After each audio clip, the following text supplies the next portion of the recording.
Hello friends, welcome back to study English with Shamp. क्या आपको पता है ये घर किसका है? नहीं, ये घर मेरा तो नहीं है, ये राम का घर है। इस घर के अधिकारी सिर्फ राम हैं, जैसे कि इस पेन के अधिकारी मैं हूँ।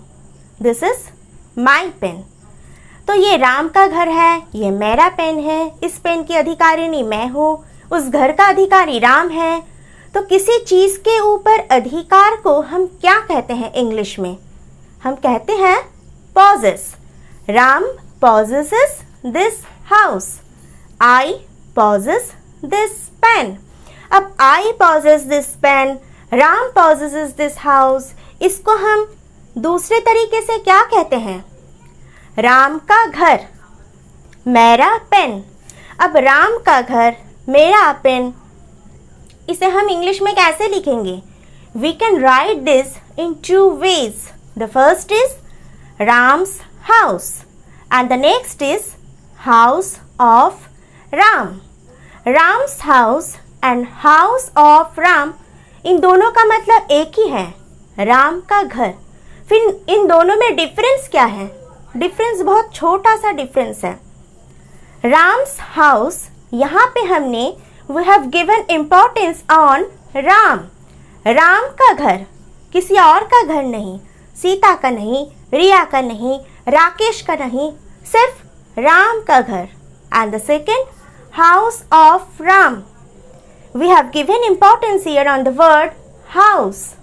राम का घर, राम का कुछ और नहीं, राम का घड़ी नहीं, राम का पेन नहीं, राम का मोबाइल नहीं, राम का लैपटॉप नहीं, सिर्फ राम का घर। So now I think that the difference between two is cleared. Now come to the point. हमने लिखा राम का घर, राम्स हाउस। तो ये राम के ऊपर हमने कॉमा दिया, फिर लिखा एस। इसका मतलब क्या है? इसे हम कहते हैं एपस्ट्रॉफ एस।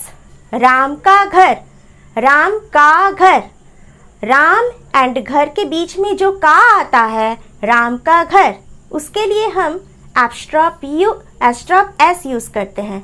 राम का घर, राम्स हाउस। अब आपने साइंस में तो पढ़ा ही होगा what is living things and what is non living things.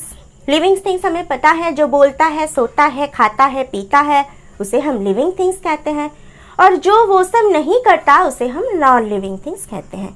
अब आइए याद करने की बात, जो हमें याद रखना है अच्छे से याद रखना।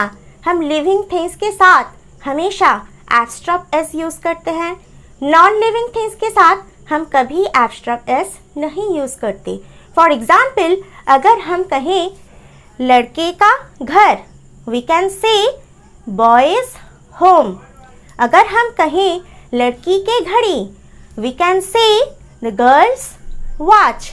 बट अगर हम कहें घर की दीवार, we cannot say house's wall.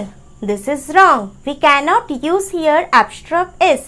We have to say here the wall of the house.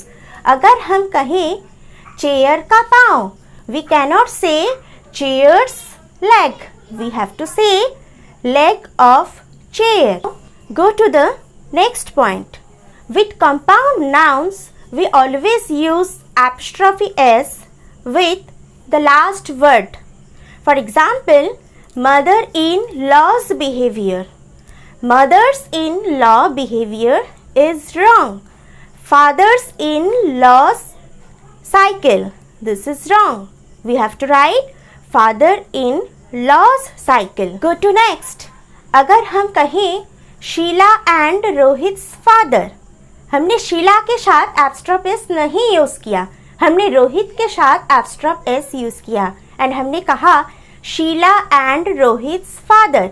इसका मतलब शीला एंड रोहित के दोनों के ही पापा को हमने समझाया। दोनों के ही पापा किसी एक व्यक्ति है। एंड इफ वी से शीलाज एंड रोहित्स फादर, इसका मतलब उन दोनों के अलग अलग पिता, two fathers, Sheila's father and Rohit's father. There are some plural nouns and some nouns ending with s. In such cases, we will not use apostrophe s.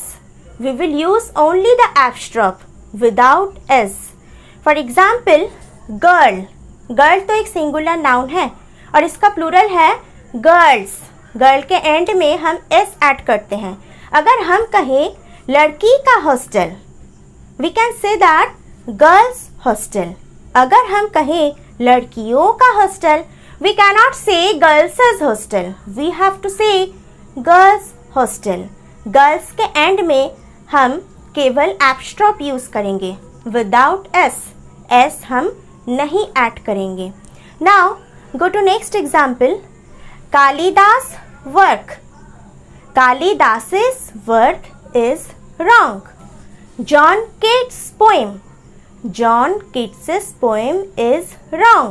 Now I think that you have understood very well how and where to use apostrophe s. If you have learnt anything from this video and to get more videos like this, don't forget to like, share and subscribe.